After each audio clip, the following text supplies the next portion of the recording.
cet homme-là doit absolument être un descendant paternel du roi David. Il ne peut pas être un converti, ni fils de converti, ni dans la famille, il y a un papa qui n'est pas juif. La mère était juive, mais le père n'est pas juif. Tous ceux-là, ils sont disqualifiés de facto. Donc forcément, c'est quelqu'un de la tribu de Juda, descendant du roi David.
Le Mashiach, il va tellement se parfaire qu'à un moment, quand Dieu décide, l'âme du Mashiach, qu'on appelle la Yechida, qui est le niveau le plus haut possible imaginable, complètement divin, qui se trouve dans le paradis dans un endroit qui s'appelle le nid de l'oiseau, Kantsipor, ce sont des notions mystiques.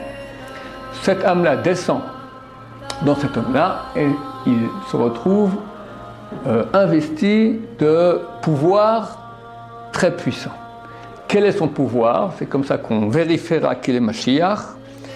Il juge par l'odorat.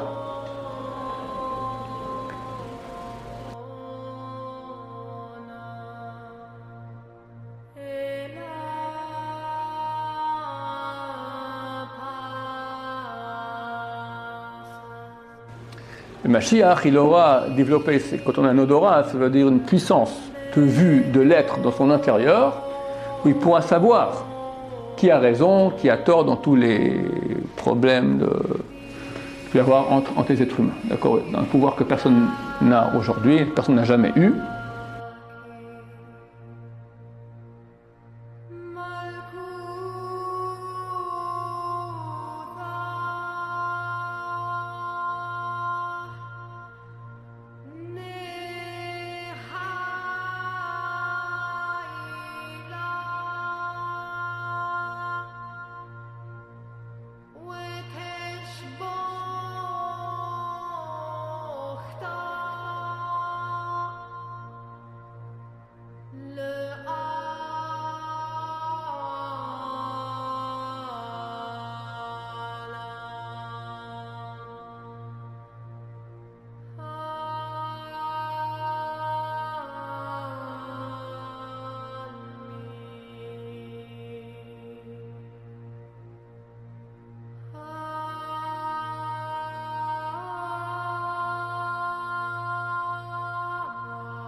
Deuxième pouvoir qu'il aura, Beruach Sfatav Yamit Rasha. Il pourra éliminer le mécréant et il devra le faire. Parce qu'il y aura des opposants à Dieu qui vont s'opposer à lui.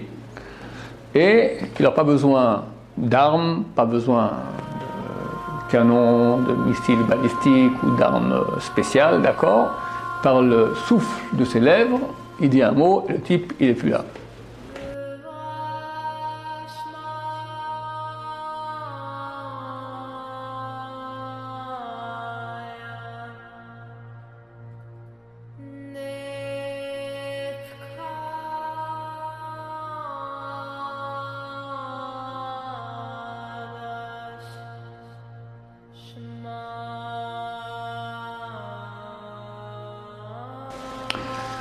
Troisième chose, pratique et gagne les guerres de Gog ou Magog. Ça veut dire que quand il se dévoile ou avant qu'il se dévoile, il y aura une union des peuples dont on sent déjà les prémices, d'accord, des peuples contre Jérusalem. Pour dire Jérusalem n'appartient pas aux Juifs et ils vont aller la conquérir, ils vont arriver ici à Jérusalem, ils doivent mourir ici.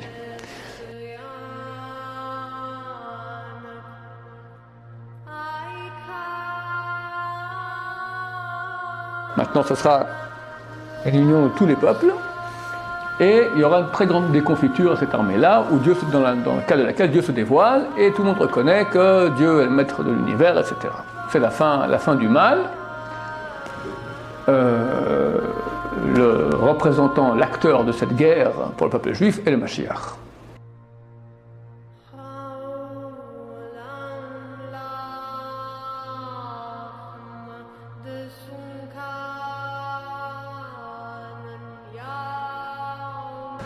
Cet homme-là doit être forcément un homme érudit en Torah. Alors, Ben m'a dit il doit connaître toute la Torah. Ça veut dire, c'est un ou deux par génération. Pardon ? Ça ne peut pas être quelqu'un de nous, ni même plus grand que nous et beaucoup plus grand que nous. Ça ne peut pas être non plus. D'accord ? C'est énorme, savoir toute la Torah. C'est énorme. C'est pas humain.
Alors c'est clair que lorsqu'il y a un dévoilement de la vérité, quand Mashiach vient, c'est le dévoilement de la vérité. C'est Dieu qui se dévoile. D'accord ?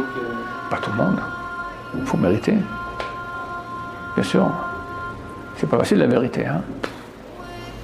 Il faut se préparer.